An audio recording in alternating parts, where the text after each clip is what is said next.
এবার ফুটপাত দখল মুক্ত করতে স্থায়ী এবং অস্থায়ী দোকানদার লরি অ্যাসোসিয়েশনের প্রতিনিধিদের নিয়ে বিশেষ বৈঠক অনুষ্ঠিত হলো আজ তারকেশ্বর পৌরসভার ভগৎ সিং মঞ্চে। উপস্থিত ছিলেন পৌর chairman Uttam Kundu, Hooghly DSP headquarter Agnishwar Chowdhury, Tarakeswar CI Prashanta Chatterjee, Tarakeswar OC Tanmoy Bag, Tarakeswar fire brigade আধিকারিক, তারকেশ্বর ইলেকট্রিক বিভাগের আধিকারিক সহ অন্যান্য আধিকারিক বৃন্দ এবং লরি অ্যাসোসিয়েশনের প্রতিনিধি।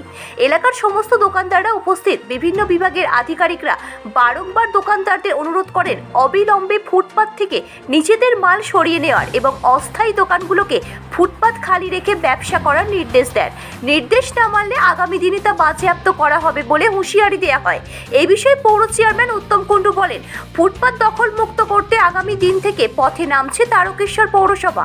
এই বিষয়ে হুগলি ডিএসপি হেডকোয়ার্টার অগ্নিশ্বর চৌধুরী ও তারকেশ্বর পৌর চেয়ারম্যান সাংবাদিককে কি জানালেন চলুন একবার শুনে নেওয়া যাক। তারকেশ্বর হুগলি থেকে আশিস কুমার ঘোষের রিপোর্ট। উচ্ছেদ করতে চাই না, যারা বেরিয়ে এসছে তারা ভিতর দিকে ঢুকিয়ে নি, যারা অ্যাসোসিয়েশনের লোক আছে সবই আমাদেরই লোক।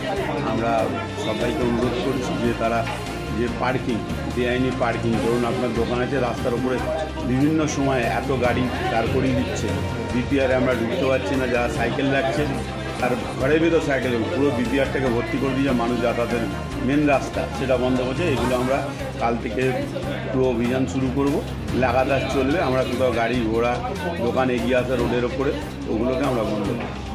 একই সাথে যে গাড়ি রাস্তার ধারে যে গাড়ি পার্কিংয়ের যে ব্যবস্থা থাকে মানে অস্থায়ীভাবে, তার বিরুদ্ধে কী ব্যবস্থা নিতে চলেছেন? হ্যাঁ, আমরা কাল থেকে তো আমি ওসি সাহেবকেও বলেছি ওনারা সিজ করতে আরম্ভ করবেন গাড়ি, আর যদি মোটরসাইকেল পড়াতে আমাদের আইন অনুযায়ী আমরা মিউনিসিপ্যালিটি থেকে তুলে নিয়ে চলে আসবো।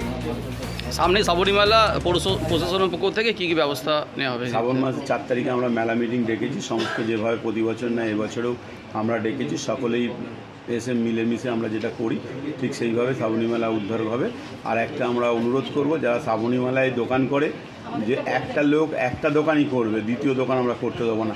যে আমিও দোকান করব, আমার ছেলে করবে, আমার নাতি করবে, এটা আর করতে যাবে না। শুধুমাত্র রবিবার আর সোমবারের জন্য আমি মেলায় দোকান করতে দেবো, বাদ বাকি দিন প্যান্ডেল খুলে নিতে হবে। যদি না খুলে নেয় তাহলে আমরা গিয়ে খুলিয়ে নেব, পরবর্তী সোমবারে আবার আমরা বসতে দেবো। কারণ ফায়ারের দিক দিয়েও আমাদের অসুবিধা, ফায়ারে ঢুকতে পারে না, মেলায় এমন হয় যে ফায়ারে ঢুকতে পারে না। সেটা আমরা স্টেটের সঙ্গে আলোচনা করেছি, যে আলোচনা করব 4 তারিখে, স্টেটকে জানাবো যেন ভাড়াই না আর দোকান দেয়, যা ওখানে দোকান আছে সেটাই নিয়ে দেয়, ভাড়া না দেয়। ধন্যবাদ।